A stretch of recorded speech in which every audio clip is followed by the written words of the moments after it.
What is up everyone, my name's Al from Games Rip, and today we're going to be checking out Xenocider. That's right, this Space Harrier on the rails, let's not call it a clone, but kind of a modern day inspired version of it, is now available on the Sega Dreamcast, and we are going to be checking it out.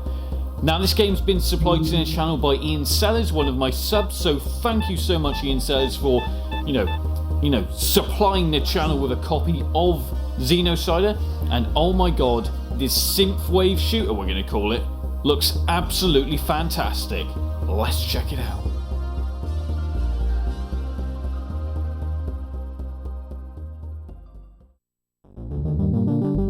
So this is it everyone, this is Xenocider for the Sega Dreamcast, that's right, only for the Sega Dreamcast at the moment, although, you know, apparently it's going to be on things like PS4, etc. But hey, this is the Dreamcast version, and oh my god, how awesome is this?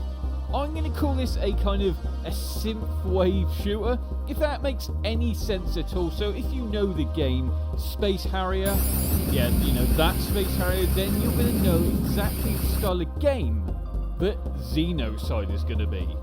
So let's check it out.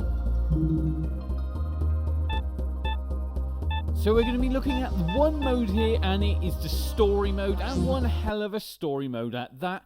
Now you'll be happy to know there is more than just the story mode, but we won't be touching on that today. So like I said, as you can tell just by looking at Space Harrier, this is an on-the-rails shooter. But before we get into that, you'll probably see that this game boasts FMVs. That's right, FMVs! They just are not really a thing anymore, but today they are a thing in 2020 when this actually came out, not 2021. But in 2020, FMVs, maybe they've made a comeback. Now the game starts with a training level where you learn to jump and essentially control your spacecraft, we'll call it a space surfboard. I don't know what the hell you want to call it, but you do need this training. Let me tell you, do not skip it, because you won't get used to controls that easy. Now left and right triggers are you literally moving left and right, using analog stick to actually move your gun, as well as A to shoot, and then you've got X and Y to use your special weapons. So if you don't learn that from the start, I'd say you're probably screwed from the get-go.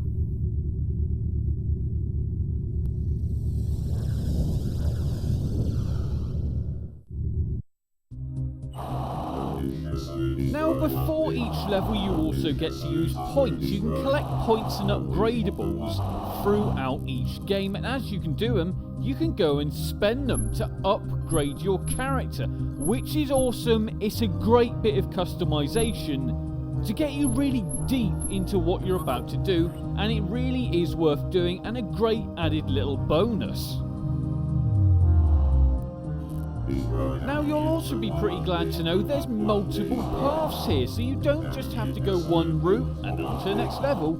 You can actually get a choice of 2 routes each time, and it tells you exactly what each route offers. So another cool thing that you just didn't really see in games on the Dreamcast back then, but you do now, and the other choice you get given is what you want your 2 action buttons to fire as, or shield or whatever, to use your specialties. So again, more customization. Now here it is, this is it, and that's just, you know, as I said, it's basically Space Harrier. Now obviously Space Harrier, you're not really just confined to the floor. Now you can obviously jump with this, but you're not flying all over the screen. But as you see, it's an on-the-rail shooter.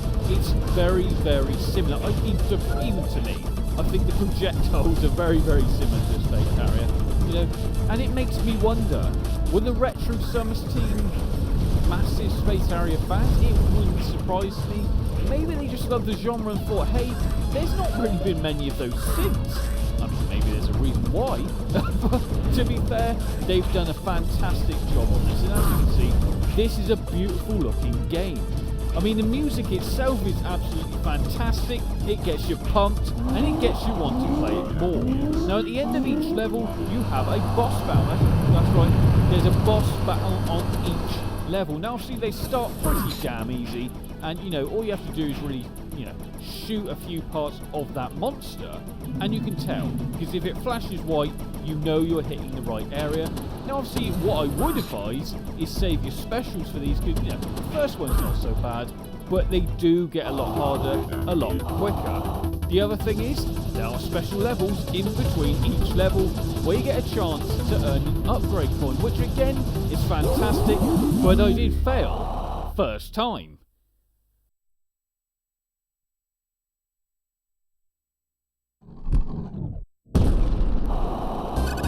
When you do complete each level, you then unlock more or extras of the game. So another fantastic, awesome addition to a game. This game just keeps on giving, and it actually rewards you for getting further. It's not just a game where it gets you to play it, you play a bit and then eventually you just get bored.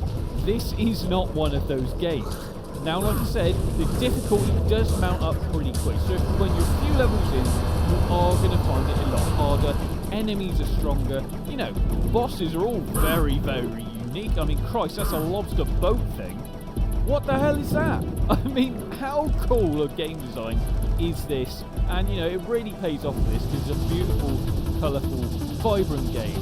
And, I think you should all go and check it out. And obviously, the basic storyline is you're destroying monsters on different planets and blow up that planet as you go. How cool is that? I mean, it's not much of a storyline, but does it really need to be in a game like this? That's kind of just an excuse to have a storyline. I think this is just a good arcadey on-the-road shooter, and it's beautiful. Each level is just that different. The enemy types are different, the projectiles they're throwing is different. Obviously make sure to pick up those specials along the way, and those, the power-ups, because if you don't, you might find it just that bit hard. But, this really is an enjoyable game. And obviously, I've got to thank Ian Sellers for dropping me a copy of this game. Obviously, he is helping the show big time now. Obviously, we've checked out Arcade Racing Legends, and now this, Xenocider, a game that I guess, or I'm telling you, you should go out and find, which you can, looking at the image right here, and the link is attached where you can go and purchase it, because it is absolutely amazing. Anyway, I've been Alpha Games 3. I hope you like this nice little look at Xenocider. Like, comment and subscribe. I'll see you all soon.